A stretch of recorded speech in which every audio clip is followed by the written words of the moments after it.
Sir बहुत शुक्रिया. सबसे पहले तो I would also thank you your self and the chief minister for coming here, और हमारे इस पूरे जो ज़िले पे आफत आई है इसे आपने देखा और सुना.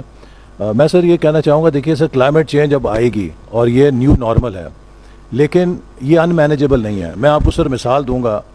2010 में हमारा ज़िला डूब गया था, बहुत बुरे हालात थे. आप तशरीफ़ लाए और आप कश्ती में बैठ के वो बदुमली के इतराफ़ में गाँवों में गए, और उस वक्त वहाँ के लोगों ने आपसे कहा कि सर 2 इकदाम हो जाएं तुम्हारी जान छूट जाएगी. एक वो जस्ती वाला बंद और एक ततला ड्रेन की चैनलाइजेशन. सर उसके बाद ये 2 इकदाम हुए. 15 साल हो गए किला अहमदाबाद और बदुमली के इलाके में सैलाब दोबारा नहीं आया.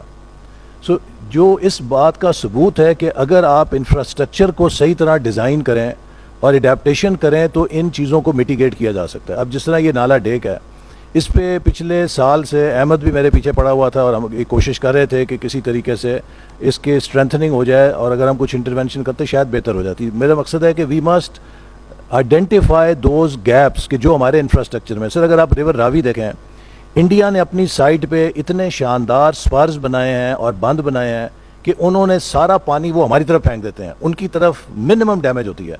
तो ये एक मैं समझता हूँ कि अब जो सबसे बड़ा काम है वो अब हमारा इरिगेशन डिपार्टमेंट के तहत हमें आइडेंटिफाई करना चाहिए कि किधर स्ट्रक्चर्स को स्ट्रेंथन करना है, किधर हमारे गैप्स हैं. हमारे ज़िले का एक मसला ये कि हम फ्रंट लाइन के ऊपर हैं. नाला डेक भी आता है, बसंतर भी आता है, बहीं भी आती है, रावी रिवर भी, यहाँ सब इंडिया से सब कुछ आता है. लेकिन इरिगेशन में we are under XEN Sialkot. हम एक सेकेंडरी पोजीशन के अंदर आते हैं, लिहाजा जो एक्सीएन सियालकोट है उसकी पहली तरजीह सियालकोट है, नारोवाल इज़ सेकेंड तरजीह. तो यहाँ पे एक इंडिपेंडेंट एक्सीएन इरिगेशन होना चाहिए, चूँकि ये वाटर फ्रंट लाइन एक डिस्ट्रिक्ट है, ताकि इसका एक अपना सेल्फ कंटेन्ड सिस्टम हो और उसमें वो रिस्पॉन्स कर सके. बिस्मिल्लाहिर्रहमानिर्रहीम. अल्लाह पाक सैलाब की तबाहकारियों से मुझे, आपको, अहले वतन को, हर इंसान को महफूज रखे. मुल्क इस वक्त मुश्किलात से गुजरा है. आइए दुआ करें अल्लाह पाक सबके लिए आसानियाँ पैदा करे. दोस्तों मुहतरम, आज फिर एक वीडियो को डिस्कस करना चाहूँगा. वज़ीर प्लानिंग एहसन इकबाल साहब प्राइम मिनिस्टर और सीएम पंजाब मरीम नवाज साहबा के सामने एक ब्रीफिंग दे रहे हैं, जहाँ वो सैलाबी सूरत हाल के साथ साथ उनको कुछ डिमांड्स रख रहे हैं, कुछ मुतालबात रख रहे हैं, कुछ सजेस्टिव चीज़ें रख रहे हैं. जहाँ उन्होंने बाकी बातें की, वहाँ उन्होंने एक बात ये की कि कुछ इंतज़ामी दफातर सियालकोट से नारोवाल शिफ्ट किए जाएँ. बीइंग सियालकोट और बीइंग कंसर्न आदमी, मेरा ये हक बनता है कि मैं अपनी आवाज़ बुलंद करूँ. अगर आपका ताल्लुक सियालकोट से है, अगर आप सियालकोट डिस्ट्रिक्ट के वासी हैं और इससे प्यार करते हैं और इसके हकूक़ के लिए बात कर सकते हैं, तो मेरे ख्याल में आपको इस वीडियो को शेयर करना चाहिए ताकि हमारी आवाज़ बुलंद हो सके, ताकि हमारे जो सियालकोट के गूंगे और सोए हुए लीडर हैं उन तक ये बात पहुंच सके. तारीखी तौर पर सियालकोट इतना पुराना शहर है कि जितना पुराना शायद कोई मुल्क हो सकता है. सदियों पुरानी तहजीब, कल्चर और सिविलाइजेशन है सियालकोट की. पहले यहाँ गुजरांवाला को कमिश्नरी निज़ाम के तहत हमारे ऊपर मुसल्लत किया गया. उसके बाद सियासी वजूहात की बुनियाद पर नारोवाल को अलहदा डिस्ट्रिक्ट बनाया गया. उसके बाद सियासी वजूहात की बुनियाद पर कुछ हमारे तहसीलें काट कर गुजरात को डिस्ट्रिक्ट बनाया गया.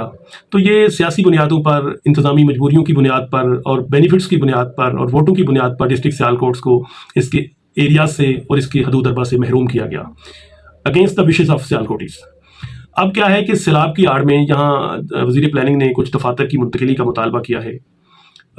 हज़रात, हमें अपने हकूक़ के लिए बात करने का पूरा हक हासिल है.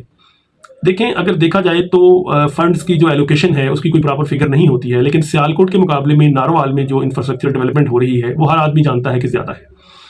अगर आबादी के लिहाज से एलोकेशन ऑफ फंड्स हो या पॉपुलेशन के लिहाज से फंड्स लगने हो, लोगों को फैसिलिटेट करना हो, तो 45 लाख प्लस आबादी सियालकोट की है, जबकि 19-20 लाख आबादी नारोवाल की, पूरे डिस्ट्रिक्ट की.